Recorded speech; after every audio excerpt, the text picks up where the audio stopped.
प्रेम से बोलिए दुर्गा मैया की जय।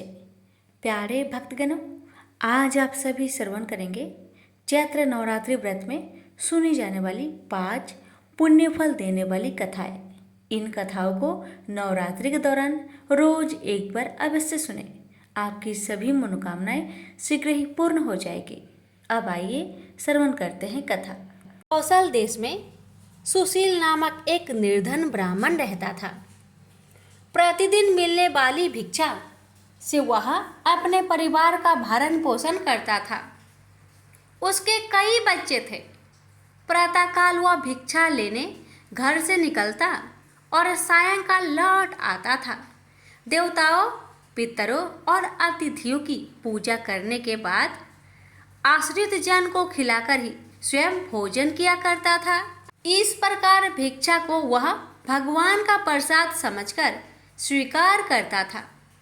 इतना दुखी होने पर भी वह दूसरों की सहायता के लिए सदैव तत्पर रहता था।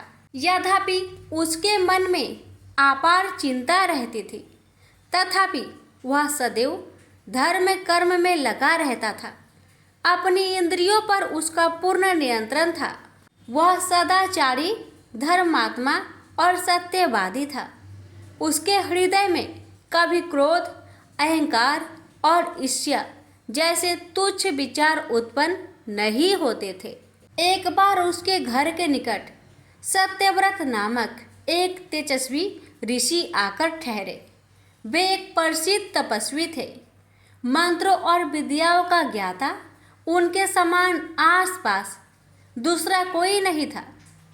शीघ्र ही अनेक व्यक्ति उनके दर्शनों को आने लगे। सुशील के हृदय में भी उनसे मिलने की इच्छा जागृत हुई और वह उनकी सेवा में उपस्थित हुआ। सत्यव्रत को प्रणाम कर वह बोला, ऋषिवर, आपकी बुद्धि अत्यंत विलक्षण है। आप अनेक शास्त्रों, विद्याओं और मंत्रों के ज्ञाता है। मैं एक निर्धन, दरिद्र और असहाय ब्राह्मण हूँ। कृपया मुझे बताइए कि मेरी दरिद्रता किस प्रकार समाप्त हो सकती है।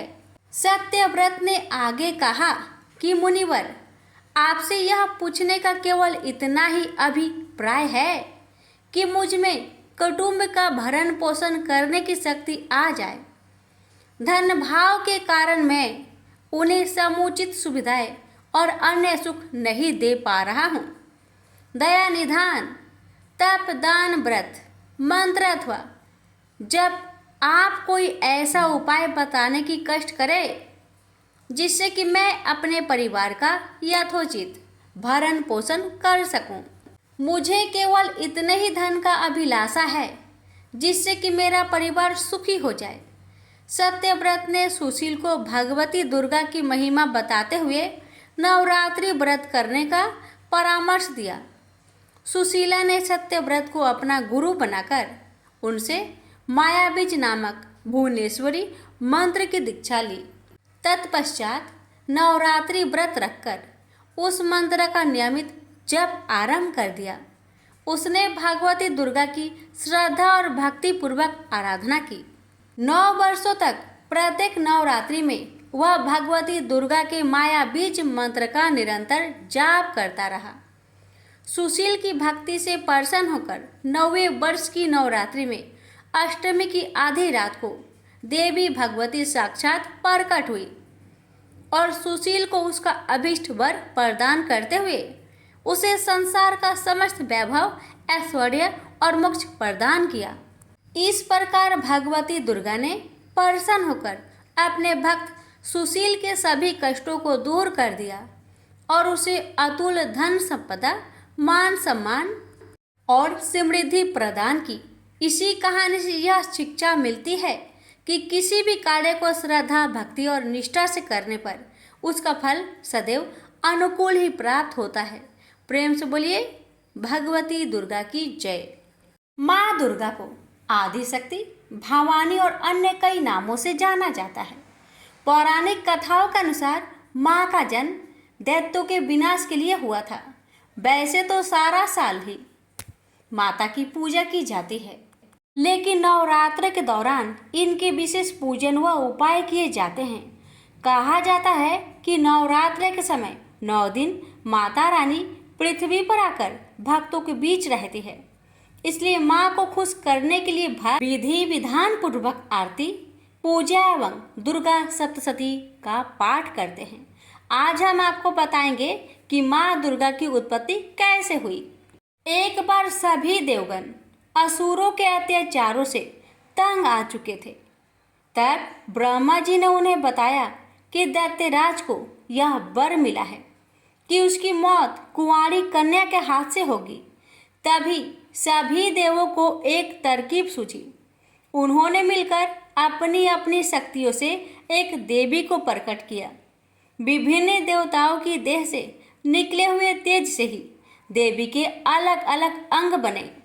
भगवान शंकर के तेज से देवी का मुख प्रकट हुआ, यमराज के तेज से मस्तक और बाल, विष्णु के तेज से भुजाएं, चंद्रमा के तेज से स्तन, इंद्र के तेज से कमर, वरुण के तेज से जंघा, पृथ्वी के तेज से नितंब, ब्रह्मा के तेज से चरण, सूर्य के तेज से दोनों पैरों की उंगलियां, प्रजापति के तेज से सारे दांत, अग्नि के तेज से दोनों नेत्र, संध्या के तेज से भौहें, वायु की तेज से कान तथा अन्य देवताओं के तेज से देवी के भिन्न भिन्न अंग बने।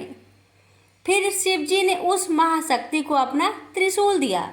लक्ष्मी जी ने कमल का फूल, विष्णु जी ने चक्र, अग्नि ने शक्ति व बाणों से भरे तरकस, प्रजापति ने अष्टभिक मणियों की माला, वरुण ने दिव्य शंख, हनुमान जी ने गदा, शेष नाग ने मणियों से सुशोभित नाग, इंद्र ने वज्र, भगवान राम ने धनुष, वरुण देव ने पास व तीर, ब्रह्मा ने चारों वेद तथा हिमालय पर्वत ने सवारी के लिए शेर प्रदान किया। इसके अतिरिक्त समुद्र ने बहुत उज्जवल हार, कभी न फटने वाले दिव्य वस्त्र, चूड़ामणि, 2 कुंडल, हाथों के कंगन, पैरों के नूपुर तथा अंगूठियां भेंट की। इन सब वस्तुओं को देवी ने अपनी 18 भुजाओं में धारण किया। माँ दुर्गा इस सृष्टि की आद्य शक्ति है, यानी आदि शक्ति है। पितामह ब्रह्मा जी, भगवान विष्णु और भगवान शंकर उन्हीं की शक्ति से सृष्टि की उत्पत्ति, पालन पोषण और संहार करते हैं। अन्य देवता भी उन्हीं की शक्ति से शक्तिमान होकर सारे कार्य करते हैं। माँ के इस तेज को देखकर दैत्यराज बहुत डर गया था, लेकिन देवी ने अपने शेर और शस्त्रों से मार डाला उसे। अभी से माता को माँ दुर्गा के नाम से पुकारा जाने लगा। प्रेम से बोलिए दुर्गा मैया की जय। ओम गणेशाय नमः। प्यारे भक्तगणों, आज आप सभी श्रवण करेंगे माँ पार्वती की पावन कथा, और ये कथा है गौरी माता का कामदेव को श्राप देना। एक बार मृत्युलोक में मानवों द्वारा यज्ञ आदि कर्मों के ना होने से इंद्रदेव चिंतित हो गए। फिर ब्रह्मा देव के आदेश अनुसार उन लोगों ने श्री महालक्ष्मी का आराधना की। श्री महालक्ष्मी ने अपने पुत्र कामदेव को देव कार्य में सहायता करने के लिए भेजा। कामदेव का लोकाधिपति राजा वीरव्रत ने सैनिकों से घोर युद्ध हुआ, जिसमें कामदेव ने सबको भगा दिया। राजा वीरव्रत ने इस आपत्ति के वारांत भगवान शंकर की आराधना की। शंकर से विजय प्राप्ति का वरदान पाकर राजा ने कामदेव से पुनः युद्ध छेड़ दिया। उन्होंने शंकर प्रेरित त्रिशूलात्मक बाण कामदेव पर चलाकर उसे धराशायी कर दिया। लक्ष्मी जी के दूतों ने जब कामदेव का निश्चेष्ट शरीर लक्ष्मी जी के पास पहुंचाया, तब उन्होंने त्रिपुरांबा प्रसाद से अमृत द्वारा उसे पूर्ण जीवित कर दिया।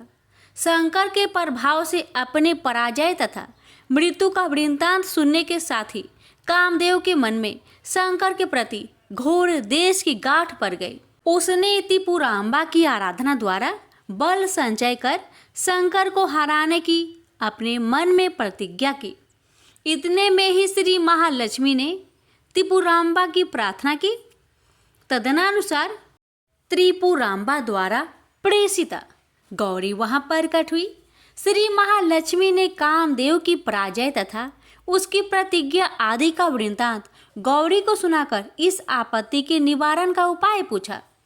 गौरी ने लक्ष्मी तथा कामदेव दोनों को समझाते हुए कहा, शंकर जी सर्वश्रेष्ठ है, उनसे स्पर्धा करना उचित नहीं है। उन्हीं की आराधना करके अपना अभिष्ट प्राप्त करना उचित होगा। गौरी की बात सुनकर कामदेव रुष्ट हो गया और उसने शंकर जी को जीतने की अपनी प्रतिज्ञा से टस से मस न होने की बात कही। सुनकर गौरी माता क्रोध हो उठी और उन्होंने कामदेव को श्राप देकर कहा, कामदेव, तुम शिवजी द्वारा दग्ध हो जाओगे। प्रिय पुत्र को गौरी द्वारा श्रापित सुनकर महालक्ष्मी ने भी गौरी को श्राप दे डाला, तुम भी पर निंदा सुनकर दग्ध हो जाओगी। महालक्ष्मी का यह श्राप सुनकर गौरी ने भी लक्ष्मी को श्राप दिया, तुम पति विरह का दुख तथा सब पत्नियों से कलेश पाओगी। परिमाण स्वरूप लक्ष्मी और गौरी में युद्ध प्रारंभ हो गया। परस्पर के प्रहारों से दोनों मूर्छित होने लगे। किसी तरह ब्रह्मा जी और सरस्वती के बीच बचाव से वह युद्ध शांत हुआ। शिवजी को जीतने की अभिलाषा से कामदेव ने अपनी माता महालक्ष्मी से त्रिपुरांबा के उपदेश ग्रहण कर इंद्राचल की गुफा में बैठ आराधना आरंभ कर दी। कुछ दिन बाद त्रिपुरांबा ने प्रसन्न होकर सपने में कामदेव को अत्यंत गुप्त पंचदर्शी विद्या का उपदेश दिया। कई वर्ष तक कामदेव ने एकाग्र भाव से जगदम्बा की आराधना की। उसकी आराधना से प्रसन्न होकर भगवती ने उसे प्रत्यक्ष दर्शन देकर कहा, कामदेव, आज से तुम अजय हुए। यह कहकर भगवती ने अपने धनुष सरों से धनुष तथा सर उत्पन्न कर कामदेव को सौंप दिए। दक्ष यज्ञ में पति निंदा सुनकर भस्मीभूत सती रूपा गौरी निभो रूप में स्थित हो गई और कुछ समय बाद हिमाचल की कठोर आराधना से प्रसन्न होकर उन्होंने उसकी कन्या बनना स्वीकार कर लिया। कालांतर में पर्वतराज का पुत्री उमा रूप में प्रकट हुई। इधर तारकासुर वध में शिव पुत्र को सेनापति बनाना आवश्यक समझकर इंद्र ने शिव का तपोभंग करने के लिए काम को आज्ञा दी, किंतु गौरी के समक्ष ही शिव जी ने अपने तृतीय नेत्र से काम को दग्ध कर डाला। प्रेम से बोलिए माता रानी की जय। हर महादेव, माता गौरी की जय।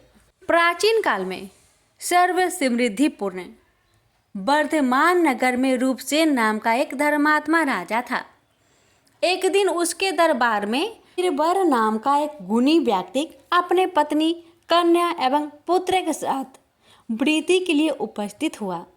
राजा ने उसकी विनयपूर्ण बातें को सुनकर प्रतिदिन 1,000 स्वर्ण मुद्रा का वेतन नियत कर सिंह द्वार के रक्षक के रूप में से नियुक्त कर दिया। दूसरे दिन राजा ने अपने गुप्तचरों से जब पता लगाया तो ज्ञात हुआ कि वह अपना अधिकांश द्रव्य यज्ञ, तीर्थ, शिव विष्णु के मंदिरों में आराधना आदि कार्यों तथा साधु ब्राह्मण एवं अनाथों में वितरित कर अल्प यत्न से अपने परिजनों का पालन करता है। इससे राजा ने प्रसन्न होकर उसकी नियुक्ति को पूर्ण रूप से अस्थायी कर दिया। एक दिन आधी रात में जब मूसलाधार बारिश, बादलों की गरज, विद्युत एवं झंझनाहट से रात्रि की विभीषिका सीमा स्पर्श कर रही थी, शमशान में किसी नारी के करुण क्रदन की ध्वनि राजा के कानों में पड़ी। राजा ने सिंह द्वार पर उपस्थित बीरबल से इस रुदन ध्वनि का पता लगाने के लिए कहा। जब बीरबल तलवार लेकर चला, राजा भी उसके भय की आशंका तथा सहयोगार्थ एक तलवार लेकर गुप्त रूप से उसके पीछे लग गया। बीरबल ने शमशान में पहुंचकर एक स्त्री को वहां रोते देखा और उससे जब इसका कारण पूछा तो उसने कहा, मुझे इस राज्य की लक्ष्मी अथवा राष्ट्र लक्ष्मी समझो। इसी माह के अंत में राजा रूपसेन की मृत्यु हो जाने पर मैं अनाथ होकर कहाँ जाऊंगी, इसलिए रो रही हूँ। बीरबल ने राजा की दीर्घ आयु के लिए जब उससे उपाय पूछा, उसने बताया, तुम अपने पुत्र की चंडिका के सामने बलि देने पर राजा की शतायु होने की बात कही। फिर क्या था, बीरबल उल्टे पांव घर लौटकर पत्नी पुत्र आदि को जगाकर और उसकी सम्मति लेकर उनके साथ चंडिका मंदिर में पहुंचा। राजा भी गुप्त रूप से पीछे पीछे सर्वत्र जाता रहा। बीरबल ने देवी की प्रार्थना कर राजा की आयु बढ़ाने के लिए अपने पुत्र की बलि चढ़ा दी। इसे देखते ही उसकी बहन का दुख से हृदय फूट हो गया। फिर उसकी माता भी चल बसी। बीरबल इन तीनों का दाह संस्कार कर स्वयं भी राजा की आयु की वृद्धि के लिए बलि चढ़ गया। राजा छिपकर यह सब देख रहा था। उसने देवी से प्रार्थना की, अपने जीवन को व्यर्थ बताते हुए, और अपना सिर काटने के लिए उसने जैसे ही तलवार खींची वैसे ही देवी ने प्रकट होकर उसका हाथ पकड़ लिया और वर मांगने के लिए कहा। राजा ने देवी से परिजनों सहित बीरबल को जीवित करने की प्रार्थना की। फलतः देवी ने सबको जीवित कर दिया और राजा चुपके से वहां से चलकर अपनी अट्टालिका में जाकर लेट गया। इधर बीरबल भी चकित होता हुआ तथा देवी की कृपा मानता हुआ अपने पूर्ण जीवित परिवार को घर पर छोड़कर राजा प्रसाद सिंह के द्वार पर खड़ा हो गया। जब राजा ने उसकी वहां उपस्थिति के लक्षणों से परिचित होकर उसे बुलाकर अज्ञात नारी के रुदन का कारण पूछा, तब बीरबल ने कहा, राजन, यह सब देवी भगवती का ही चमत्कार था। देवी ने मेरे स्वामी भक्ति की परीक्षा ली थी। चिंता की कोई बात नहीं है। इस पर राजा ने मन ही मन उसकी धीरता तथा स्वामी भक्ति की प्रशंसा की और प्रातःकाल सारी बात अपने सभासदों को बताकर बीरबल को पुत्र सहित कर्नाट एवं लाट देश का अधिपति बना दिया। उसने बीरबल को अपने तुल्य ही स्मृतिशाली बनाकर अपनी मैत्री के धीरता का निश्चय किया। प्रेम से बोलिए चंडी माता की जय। महिषासुर वध की कथा। पौराणिक कथाओं के अनुसार एक समय की बात है। रंभा और करंभा नाम के दो भाई हुआ करते थे, जिन्होंने शक्तियों को प्राप्त करने के लिए घोर तपस्या की थी। उनकी तपस्या को देखकर इंद्र को अपने राजपाट छीनने का खतरा महसूस हुआ और फिर इंद्र ने कुछ देवताओं के साथ मिलकर एक भाई को मार डाला, जिसका नाम करंभा था। रंभा को जब अपने भाई करंभा के मरने की खबर मिली तो वह बहुत क्रोधित हुआ। इससे रंभा में बदले की आग लग गई और इसलिए वह अपनी तपस्या में और कठोर हो गया।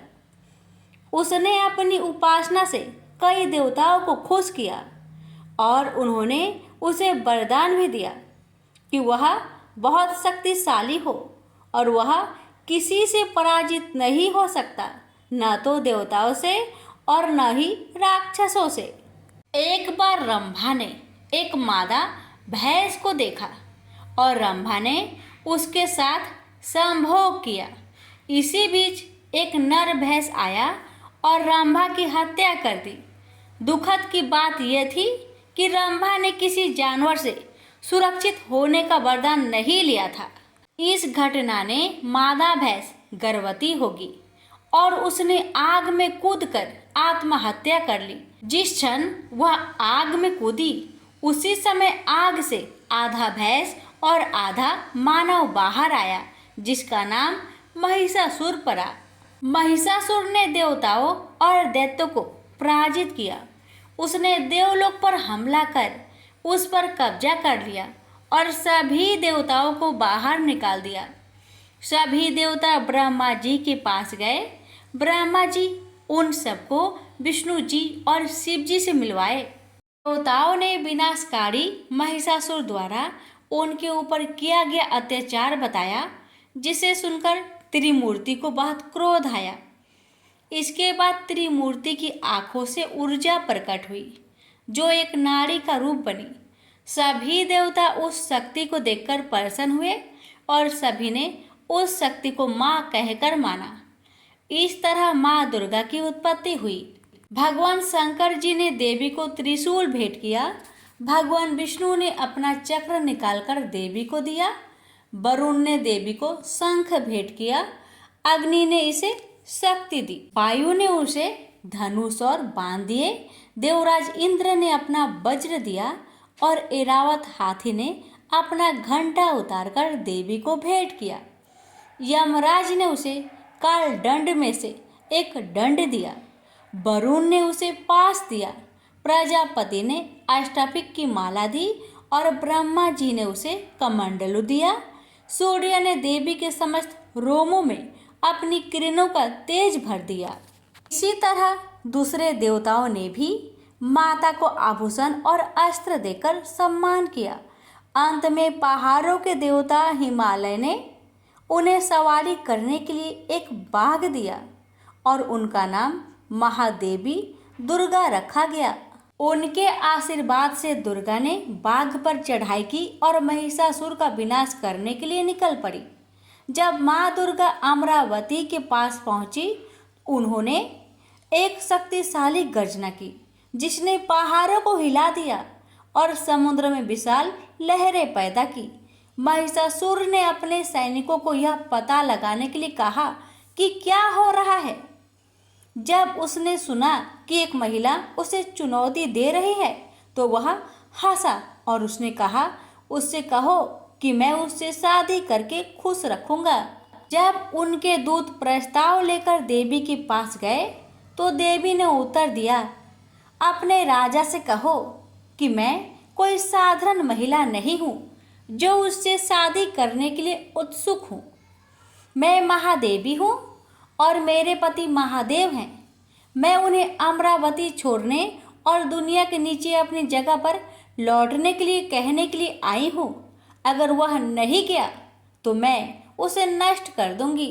जब दूत ने आकर महिषासुर को सारी बात बताई तो महिषासुर क्रोधित हो गया।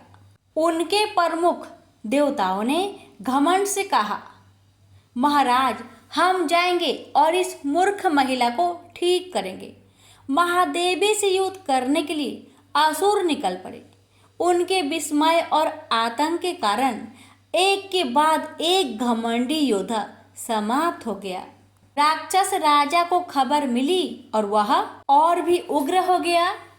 कायर और कमजोर वे एकमात्र महिला के साथ खड़े नहीं हो सकते थे। मैं इस मनहूस महिला को मार डालूंगा। महिषासुर ने असुरों की सेना के साथ देवी पर हमला किया, लेकिन दुर्गा ने तुरंत वापस लड़ने के लिए अपनी सांस से सैनिकों की एक विशाल टुकड़ी बनाई। महिषासुर ने उस सभी चालों को आजमाया जो वह जानता था। वह देवी को भ्रमित करने के लिए आकार बदलता रहा। एक आदमी से वह एक शेर बन गया, फिर हाथी, लेकिन हर बार महादेवी ने उसे अपने हथियारों से गंभीर रूप से घायल कर दिया। 9 दिनों तक युद्ध चला। अंत में देवी ने असुर को मार डाला, जिसने फिर से एक विशाल भैंस का रूप ले लिया था। देवी ने उस चक्र से वार किया जो विष्णु ने उसे दिया था। इस प्रकार उसने महिषासुर के अत्याचार से दुनिया को मुक्त कर दिया। इंद्र और अन्य देवता फिर से स्वर्ग लौट आए और सब ठीक हो गया। तब से नवरात्रों के दौरान दुर्गा की पूजा की जाती है और उन्हें महिषासुर मर्दिनी कहा जाता है। प्रेम से बोलिए दुर्गा माता की जय।